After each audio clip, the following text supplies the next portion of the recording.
In this 4-part miniseries of Judaism Unbound, we're learning about and experiencing firsthand a fascinating Yiddish book called Bovo-Buch.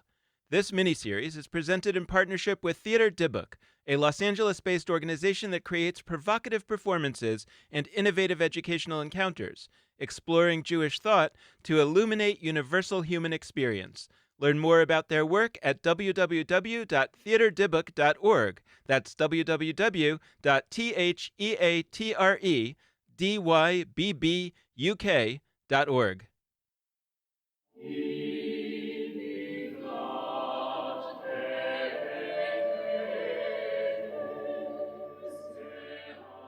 Mit Drosianen vertreibt seine Zeit. A long time ago, there lived in Lombardy a The most king looked him noble over from top to bottom and then had him trot And so up she and down. set off for the run city, back and forth. riding faster than an arrow so from the that they bowstring. might seize and bind Bovo. She But shouted that out to them, undaunted lad and when the for many sailors years saw he what a had pretty... And as I held him in my arms, his spirit left him. Take everything you want, and do not suppose I'll deny you anything, and even were you to take it all. The place where he lay was not far from Skivonia. He had slept a good 3 hours into the day when a fine galley from Barbary, believe me, it's true, came sailing along. A sailor keeping watch chanced to catch sight of him, lying there on the shore. He said to some merchants on board, "Unless my eyes deceive me, I see a dead man lying over there, not far away." One of them said, "Let's bring him aboard. Maybe we can find out who he was." 4 men set ashore in the ship's boat and brought the poor lad back to the galley. He looked as though someone ought to bury him. He was unconscious, not moving at all. But they fed him sugar and powdered pearl, and they rubbed him all over, his arms and his legs, with vinegar and malmsey wine, a whole bottleful, and gradually he began to stir. After they had revived him, and after he had come to, he thought to himself, "What's wrong with me? Have I been hurt?" Then, glancing around, he asked in astonishment, "How did I get on this galley? Why can't I remember? Did the devil bring me here?" Then they told him where he had been, and how they had brought him onto the ship. By now Bovo had recovered completely, and was as strikingly handsome as ever. They were all happy he was on board, and everyone was very fond of him. For whatever they told him to do, he did it right away. Welcome to Bovo-Buch, chivalric romance, cultural collision. This is Aaron Henne, artistic director of Theater Dybbuk. This third and final episode explores the book's reach and popularity, as well as the problematic and challenging nature of its relationship to its Muslim characters, and the divisions among the Jewish communities of northern Italy. And now, Episode 3, Popularity and Prejudice. So, Erith, in episode 1, we discussed Bovo-Buch and how it came about and operated within its larger cultural context. And then in episode 2, we discussed the gender politics of the work. In this episode, I want to talk about the nature of Bovo-Buch's reception within the Jewish community, how it reached audiences throughout Europe, and the nature of its lasting impact. So first, can you tell us a bit about how Jewish communities might have felt about the work and its popularity? In other words, would some, such as the rabbis, have objected, while others would have celebrated its ribald and fun nature? And related to this, since it was in Yiddish, it was largely for an Ashkenazi readership. What of the Sephardim? Would they have read this material as well? We don't exactly know what led to this finally being published, but we can imagine that maybe a wealthy patron, somebody paid Elia Levita to script this, and eventually it gets published and it gets circulated around here. And in terms of, how the communities actually felt about it and how members, leaders in the community felt, I defer to the literary and cultural scholar Sander Gilman, who also has reflected on Levita's work. And he noted that the Bovo-Buch was very widely read. And in his words, it was, I quote, the most widely read example of a Jewish Yiddish folktale. The book was read mostly by women and some men, maybe lesser educated men, he suggests. And we see that it was mentioned twice in the Mantuan censors list. So it had many republications.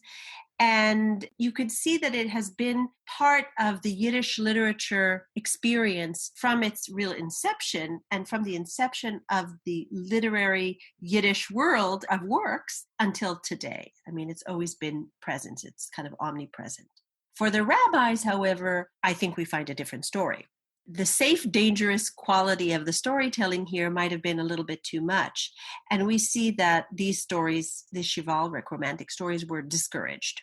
They were considered to be worldly stories, assimilative stories, and there was not a ready way in which they integrated into Jewish life. So they were adaptations of already existent European stories, some of which, of course, were coming from the Christian world, some of which had very Christian undertones. You could see why rabbis at the time would maybe not appreciate this so much. So Gilman points out that the German Jewish rabbinate in Germany and in Italy condemned the reading of the worldly stories, and Bovo-Buch, of course, is certainly such one. Now, in terms of the Sephardic readership, and of course, the book is written in Yiddish, and so it wouldn't have been necessarily accessible to a Sephardic, anybody coming from exile from Spain or from Portugal. It makes sense.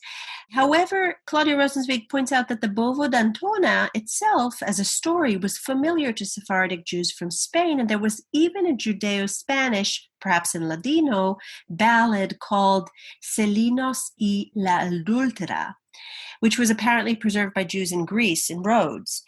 So on some level, the Bovo d'Antona element of the story, the seed of that, did carry over into the Sephardic world. However, Bovo-Buch, as is, did not get carried over, which I think brings up really interesting issues related to how integrated was the Jewish community itself, how much communication, sharing, exchange was going on, because clearly the Ponentine Jews, the Levantine Jews, would not necessarily be reading the same materials or enjoying the same materials as the Ashkenazi or Tedeschi Jews. Erith just referenced Bovo d'Antona, which I just want to remind you is the source text for Levita's adaptation.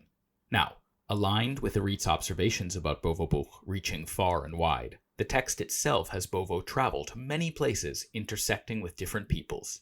This text, written by a diaspora Jew for a Jewish readership living in European lands, often contains fantasies of going far away and yet, somehow, finding a place in which one is welcomed. In this particular section, Bovo does, in fact, find himself interacting with the son of Sinibald, the very man who was Bovo's guardian as a young boy. Bovo took neither rest nor respite until he arrived at a fine city with many splendid towers. As he rode past an inn, the innkeeper, who was standing in the doorway, said, "Where are you going, dear guest? Wouldn't you like to lead your horse over here?" Bovo said, "I'd like to, but I haven't a penny to spend." The innkeeper said, "That doesn't matter. Don't worry about the money. I can see you're the kind of man who pays his bills eventually, and I'm the kind of innkeeper who doesn't mind waiting. So stay, at least until the day after tomorrow." Bovo rode into the stables and saw horses everywhere. He asked why there were so many and where they had all come from. Someone told him, "There's a man here who wants to enlist a great many soldiers." Bovo thought, "That's good to hear. He wouldn't be ashamed to take me." He led Rondella into an adjoining stable and had the horse given some oats. This inn was very large. It was built like a fortress and had a great many rooms. Bovo now went into the great hall and found it full of people, all eating and drinking like the best. He walked into the room, proudly strutting back and forth, and everyone looked at him and marveled. One said, "I haven't seen the likes of him for a long time. He must be a real fighting cock when it comes to swordplay and battle. You'd think Dietrich von Bern and Hildebrand themselves had risen from the dead."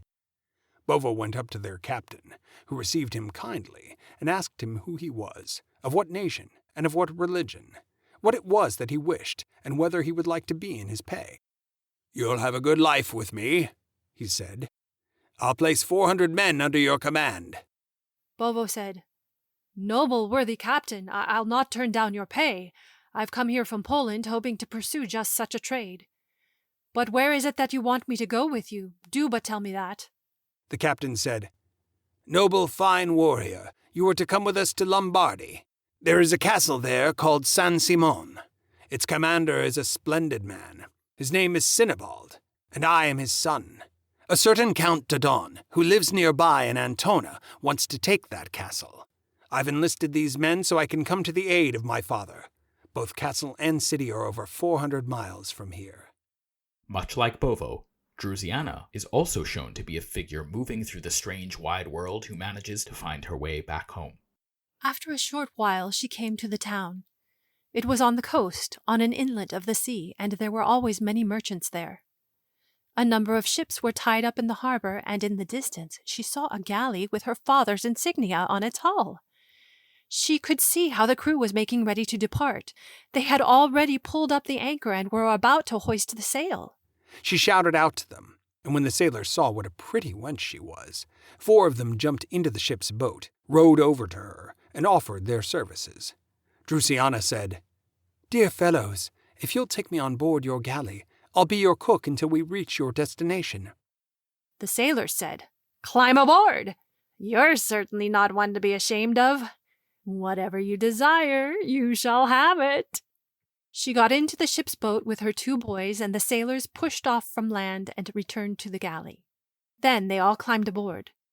The sailors wanted to show their captain the pretty girl, and so they took their cook over to him. As soon as he saw her, he said, "May God strike me down if it's not Drusiana! We've been sailing all over looking for her. Her father has all but given up hope." He went to her, gave her his hand, and welcomed her most affectionately. "Aren't you Drusiana? Your father has been missing you so. He sent me out to find you. He knows how you ran away with Bovo." Drusiana wept and told him her sad fate and of everything that had happened to her. Then they left that place. It was in the land of Barbary, and sailed away. They traveled until they returned to their city of Armonia. Building on our discussion about the fact that the Ashkenazi population would have had access to this work, but the Sephardi population would have read the Bova d'Antona, Erith now illuminates some of the divisions among the Jewish communities of the time. It is interesting that, the fact that the book was not translated to Sephardic readership, it seems to imply is that there was a kind of cultural separation of the communities in this regard. And you could see that the Sephardic Jews, who were made up of Jews who had lived in Spain, but also in Portugal, kind of connected to one another. Sometimes they connected more easily with the Levantine Jews, the Jews that were coming from the Middle Eastern, for example, or the Eastern Mediterranean. And that the Tedeschi Jews, the Ashkenazi Jews coming from the Germanic lands or coming from north of the Italian Alps, would stay closer within themselves as a community, sometimes creating bridges to the Italiani, the more established Italian groups, sometimes just keeping more to themselves and being even a little more insular in that regard. We know that there was a difference in the way that the Ashkenazim, the Tedeschi Jews, as Sfaradim, Levantini, and the Italiani treated each other. And some of these communities, of course, had different resources and were coming with a different degree of sophistication. When the Ashkenazim were coming from the north, they were coming oftentimes because they were terribly oppressed and had very limited resources in the Eastern European and Germanic lands, and they were suffering. So I think about waves of migration and immigration, let's say in the 17th century of the Ashkenazim to Italy, and they were not really wanted by many of the existing communities in northern Italy because they were seen as being backwards and really people of great need and refugees. And actually, I've looked at documents that indicated that they were really, in some ways, mistreated by the resident communities who happened to be more of the Italiani and sometimes of the Sephardim who had already by that point established themselves more in Italy. As we think about populations moving to new lands and the challenges that come along with leaving oppression behind only to face other obstacles, we find in Bovo-Buch sections that give voice to the harrowing nature of travel, as well as the hopes that may arise when one glimpses the shore. But they had not sailed on another 2 or 3 miles when a mighty storm came up. Everyone trembled with fear, and they were all anxious to make it to land. They tried to reach the port of Ancona, but the tempest grew worse. The wind and the rain were terrible, and there was dreadful thunder and lightning. All of them despaired of their lives. They threw all their cargo into the sea, and everyone began to say his best prayers, each saying a different one. And so they went racing along as the water poured in over the ship's sides.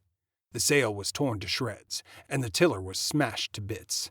They all walked around splashing in water up to their chests. You would think they were all bathing. But then God gave them the good fortune to find an island in the middle of the sea. They moored the ship there, and did all they could to secure it well. Eventually, the wind subsided, and then they saw that they had come to Flanders, and that across the way from them there stood a fine town. They set sail for it with their galley.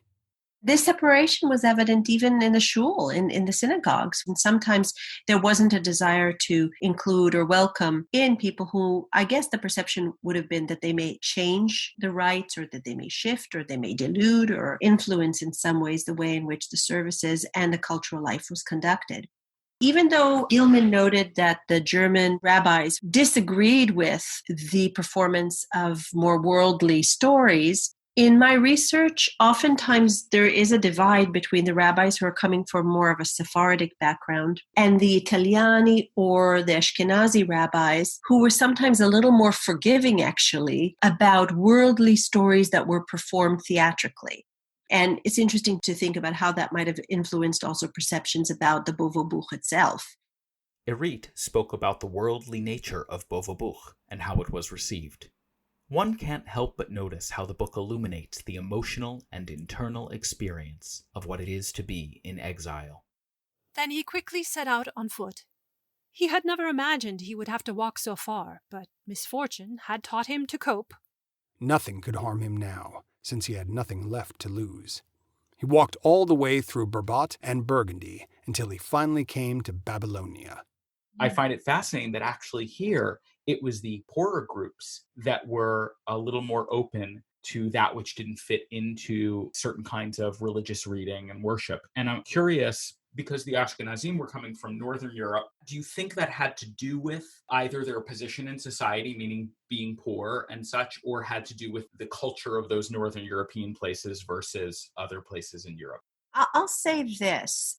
I recently realized that the Ashkenazi Jews, the Jews who are coming from difficulties economically and socially, and so, for example, when it came to celebrations, they were acculturated towards finding ways of celebrating in public with each other outside of the home. Not so different from what you see evolving in the Italian piazza, right? With the emergence of buffoonish performers who eventually led to the creation of Commedie dell'arte in the northern part of Italy. But interesting that you see it evolving from actually the fact that you don't have much, you don't have a space. So I wonder if that weighs in. I can't tell you definitively, but I get the sense that that might have influenced an openness towards public reading, public gathering, publicly hearing a story told, publicly performing the story, giving different voices to characters in the story, leading to a theatrical kind of performance. I mean, I could see that that would be a natural evolution that's actually stemming from not necessarily cultural sophistication, but actually need.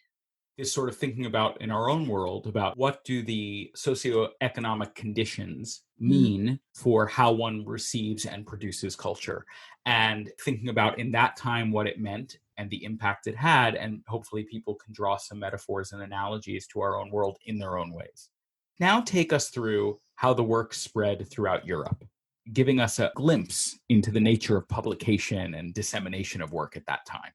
So I was looking at the list of publications of the Bovo-Buch and republications of this, and I was really amazed to look at this. And it's through the careful work of Claudia Rosenzweig that we really have this detailed information. And what you see is that we're the first time that Bovo-Buch is published. It's published in Izny, Germany in 1541. The next publication, you are arriving in Amsterdam around 1640. And 20 years later, 1660, you're in Prague. And then a year later, 1661, you're back in Amsterdam. 1691, you're in Frankfurt, then in Main. And then Amsterdam again, 1721. I mean, so you're coursing your way through, and I could go on and on. You have about 30 of these publications. And the big cities that jump out at you are centers for publication of books. Later on, you've got Warsaw. You even have Vilna, which comes up especially in the late 19th century. It's being read among Ashkenazi communities that are diffused and dispersed all throughout. So obviously we see its germination in Italy, and then its publication and spread all the way throughout Europe, really, and eventually into its readership extending into the United States. And you could see a continuous line of publication and republication all the way into the early 20th century. The galley was soon spotted from the town, and guns were fired to signal its approach. The king and his lords went up onto the battlements and watched as the galley sailed into the harbor and dropped anchor. Then they went strolling over to look at the ship. The king started chatting with the merchants, and they soon said, "Gracious king, would you like to buy a servant boy? We have the perfect one for you." And they told him all about Bovo, and about how he had come to be with them. Then they showed him the boy. He had fair hair and a pretty complexion, and was really quite flawless. The king looked him over from top to bottom, and then had him trot up and down, and run back and forth, just as one does with a horse one is thinking of buying. Why do you think that this particular work caught fire, when there were other works, Yiddish midrash, etc., that were also being read and created that might not have reached as far and wide? Why? Was this a departure from some of those other works? Was it right in line with, but particularly skillful? What are the reasons, if you had to guess?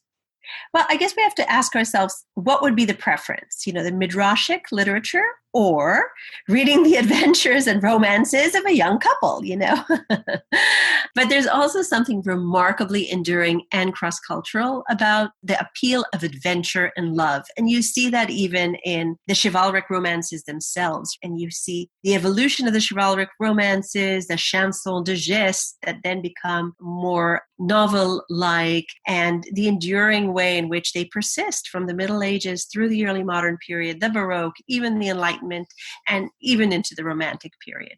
There's just something incredibly appealing about ill-fated lovers whose love endures, who remain ever young somehow, even as they grow old.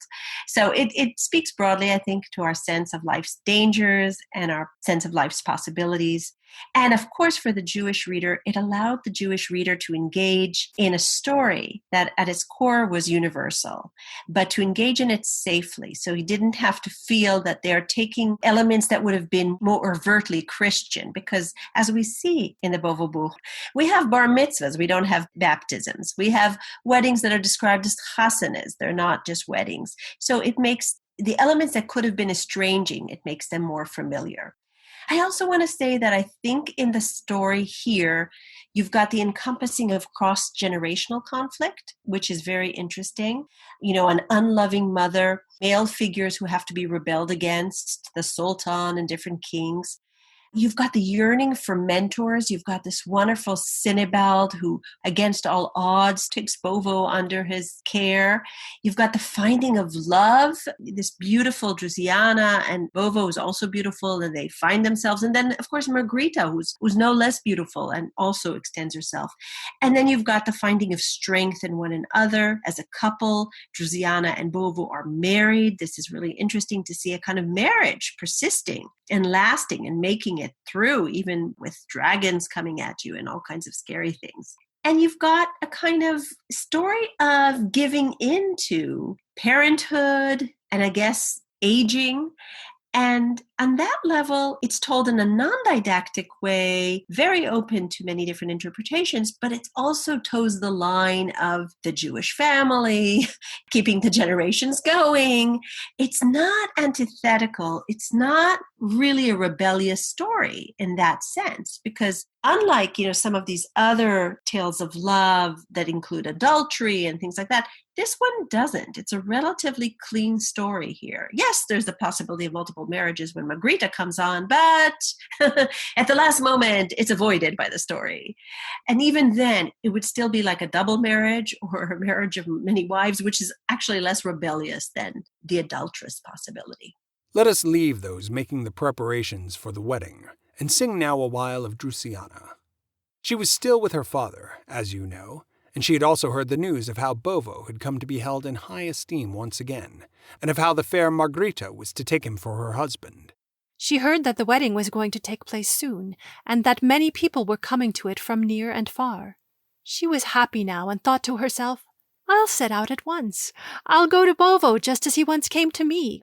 What strikes me as really interesting in your response is this idea that the tension inside the piece is the very thing that may have made it so popular. And when I say tension, what I mean is it is neither completely pious or within the tradition in the way that a midrash might be, that it's, how do we explore our sacred texts? Nor is it completely outside the tradition in that it's not a Christian text with all the same trappings and markings of a Christian text. So the fact that it is both and neither strikes me as the very thing, because that's also the world that people are living in and the lives they are leading, right? They are all both and neither. They are profoundly Jewish, but they're also living within dominant Christian contexts and needing to walk through the world that is largely Christian while holding on to their Jewish identity. It makes a lot of sense to me why this was so popular when some other things might not have been. Now, related to all this and expanding upon it, there's been some discussion that Bovo-Buch works differently than some other Yiddish treatments of secular Christian texts, and that it seems to dive into some difficult views of Muslims as the enemy, portraying them in racialized and some challenging ways. What are your thoughts on this, and why this piece in particular uses those kinds of portrayals? So first, let me kind of underscore the complexity of Jewish-Muslim versus Jewish-Christian relations in the early modern period. So unlike today, the reality of a long medieval period of convivencia, living with each other, and celebration, more than even toleration, was the reality of the Iberian Peninsula in the Middle Ages for many, many centuries that many people in the early modern period were still aware of. And at the same time, you also had the reality kind of across the way in the Ottoman world, in the Turkish Ottoman world, where Jews were accepted as others called dhimmi. They were different, they had to pay a tax, but they were accepted, tolerated, and embraced in many senses. And this is a big contrast for Jews in the Muslim world as opposed to Jews in the Catholic or even the Protestant world, where we see waves of expulsion, waves of incredible oppression at the very same period. So we have to just first realize that there was a real complexity because Jews living in Christian Italy were very aware that Jews living elsewhere in the Muslim world in some ways were faring better. So at the same time, as you said, it's surprising maybe then to say, well, why are Muslims in this context and in this text in Bovo-Buch, why are they so denigrated? Just to remind ourselves of how they're denigrated, the Sultan, right, is presented very negatively. His son is actually called Lucifer. They call his son the devil. And the people who are Muslim are repeatedly referred to as Hayden in Yiddish, which means heathens. While Drusiana and Bovo were in the stables with each other, something terrible was about to happen elsewhere. The Sultan and his son and 10,000 strong men were riding toward the city. The gatekeeper blew his horn to signal their approach. The king was greatly alarmed, and he and his knights rushed up onto the city walls. He asked the Sultan what he wanted. The latter said, "My son is worthy of your daughter. Give her to him. If you don't, I'll take her with the sword, and it will cost all of you your lives. You promised her to him. Now keep that promise. Let God's will be done, and give her up willingly." Now, this same Sultan's son was the ugliest man who had ever been born. People ran away as soon as they saw him. He had huge eyes and huge ears and looked just like a dragon. He was darker than the darkest Moor and had a beard like a goat. He was tall and huge and old as well. His name was Lucifer, and he really did look more like the devil than a human being. He was also one of the strongest men who had ever walked on two legs. He had subjugated many kingdoms, for no army could withstand his mighty strength. As soon as the king saw him, he said, "Wretched heathen, away with you and your father! I never promised you my daughter. Indeed, I shit on the very idea. Don't think you'll ever have her. She'd never succumb to your charms. I'd sooner kill my daughter with my own two hands than give her to a devil." So how come? Why is this handled in this way? So on the one hand, of course, the Yiddish, the Tedeschi or Ashkenazi reader or listener would, of course, not have actually lived in the Iberian Peninsula. He would not have lived, or she would not have lived in the Ottoman world. And so their experience, their knowledge of Muslims would have been much more limited, say, than somebody who's coming from a Sephardic background. So this may weigh into the portrait and explain the Ashkenazi adoption of a negative kind of construction of Muslim identity, especially because you don't have any counter narratives to really be presented by the Levantines or the Sephardic Jews might have presented. So in a sense, you've got the adoption of the Christian view of the Muslim. And the Christian view of the Muslim at this point was, on the whole, fairly negative. Yes, you have moments in which the Venetians were very aware that their Ottoman counterparts are worthy adversaries. And sometimes you have on coins, for example, you had, I think it's Selim the Magnificent, and on the other side, Charles V. So you had one leader from the Muslim context and the Catholic context on the other side of the coin, almost making them seem like equivalents. So there is a kind of respectfulness, and you've got a lot of course, defeats in the hands of the Ottomans, but you also have a tremendous amount of hatred that is born. You know, songs that are written when the Ottomans, for example, attack and defeat Venetian and other powers. So there's a tremendous amount of very violent disdain and hatred towards one another in the Christian world. And in the text, which is, of course, originating from the Italian text, you have an embracing of that, almost without a total critical engagement. Throughout the city there arose a great hue and cry. The knight Macabron and his men came running as well. He said to the king, "Don't worry, it won't take me long at all to give this Lucifer a good thrashing." Then they all assembled in one place. There were 12,000 of them. The king sent them out through the city gate. After he and Macabron had bound on their helmets and taken up sharp spears, swords, and bows and arrows, they hurried out after them. They found their men already engaged in a murderous battle with the heathen. Neither army would give way, and many men fell on both sides. The king and Macabron came riding up and eagerly joined the fray. Each one attacked a separate group of heathens, smashing and slashing through them. Fighting for their very lives, they struck down a great many men. Macabron and the valiant king, what a sight they must have been! I swear that never before or since has there ever been a greater battle. Maybe there is a way in which the other of the other makes you more like the hegemonic power. If you can join the Christian perspective in looking at the Muslim as a heathen, then on some level, you too find common ground with the Christian.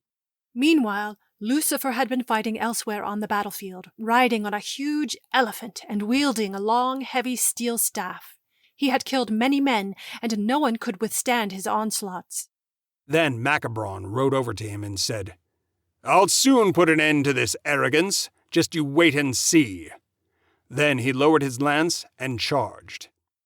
In this particular story, you have our main Jewish characters again and again repeatedly taking on the identity of the heathen in disguise.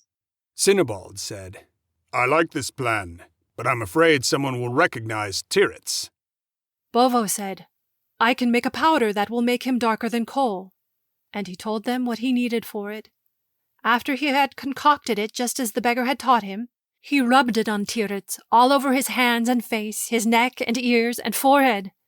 Then they dressed him as a Moor, and he looked just like one from head to foot. He wore a little vest and had a dagger on his tuchus. Both Bovo, Drusiana, and even Drusiana has her children disguise themselves as heathens, as Moors, as blacks, and they try to get away. That identity actually helps them to escape danger, which I think is very interesting, because then the identification with the Moor, the identification with the heathen is actually an escape valve for our Yiddish characters. Now, in the meanwhile, she had learned to play the lute quite well. She also knew all about that powder that turned one's skin blacker than coal. Bovo had taught her how to make it. She now rubbed some on herself and on the children's faces, and then dressed herself like a beggar woman. And I can't help but thinking about a wonderful small document that I saw, that it still exists and resides in the Vatican libraries. And this is a document that traces a performance back in 1474 in the Adriatic town of Pesaro, the Jewish community, and they're performing the presentation of gifts to King Solomon. And in that depiction of a performance that was held, there is a little illuminated illustration of Shiva arriving. Now, Shiva supposedly is arriving from, Yemen, Saudi Arabia, kind of, the Arabian lands. So one presumes she would not look like an Ashkenazi Jew, shall we say it this way, right? She's probably darker skinned.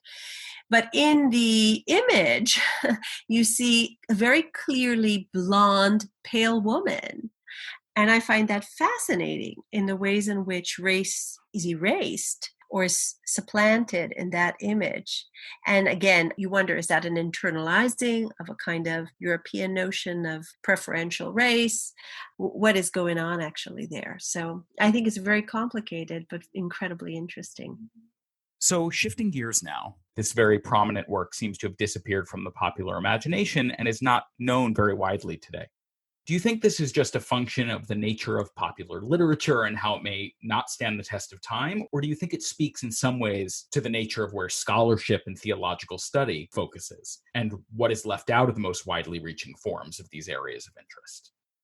Again, in academic circles, this book is widely known. Specialists in Yiddish would know it. Early modern Jewish text specialists would know it as well. But you're absolutely right. I think most of us don't grow up with more than maybe the knowledge of the expression Bobo-Maise, right?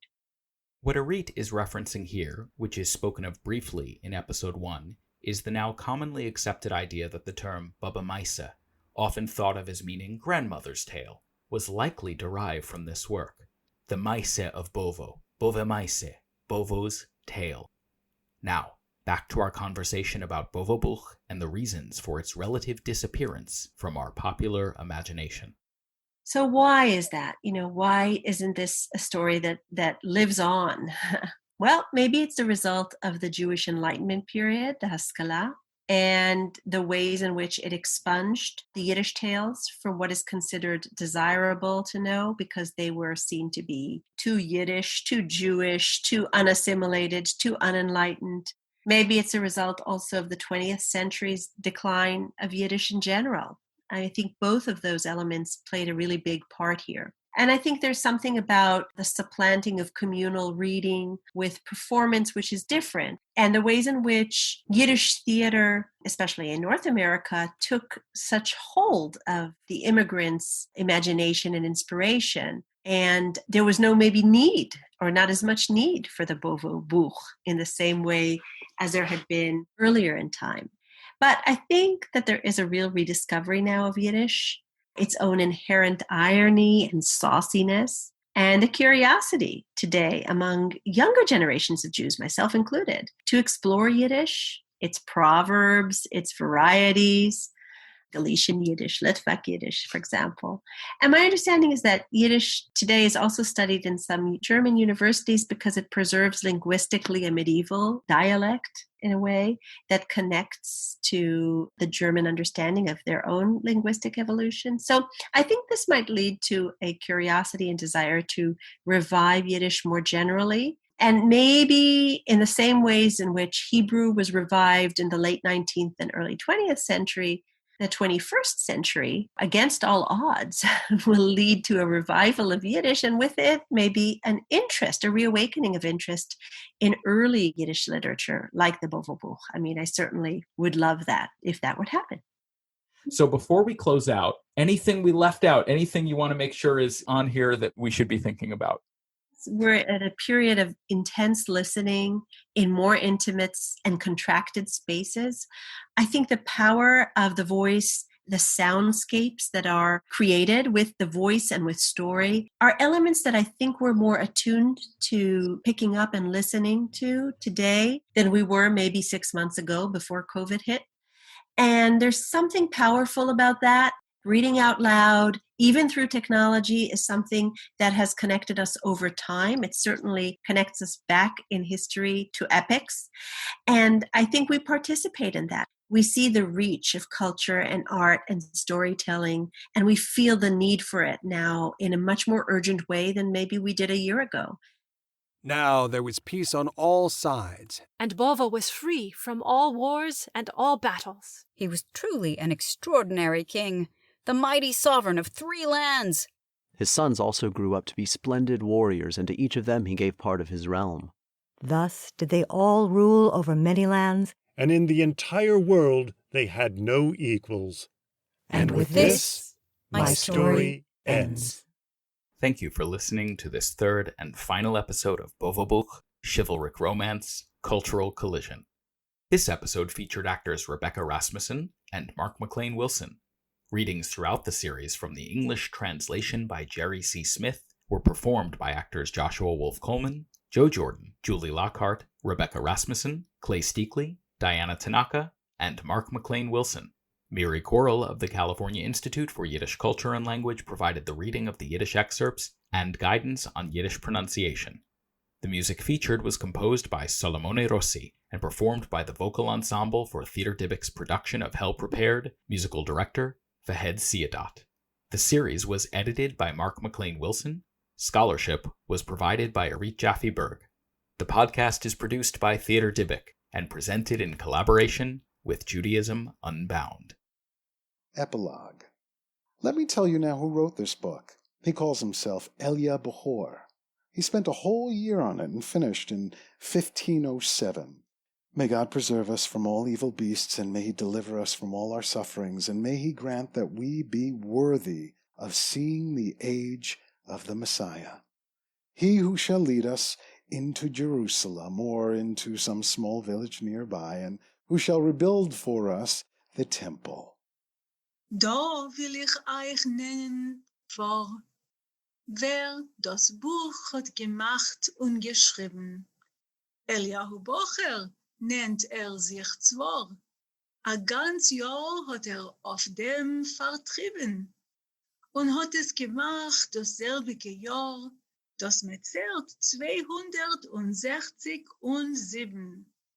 Hat es euch in Nissen in ungeheuben in ihr. Gott soll uns geben für alle böse Tier und soll uns der Leisen von unser Pein und soll uns die Gnaden geben. Als wir sollen alle solche sein, Maschiachs Zeit zu der Leben. Soll uns führen kein Jerusalem rein oder ergitz in a Dörfel daneben. Und soll uns das Beis Hamikdash wiederbauen, וכן יהי רצו, אמן, טרוין, אמס.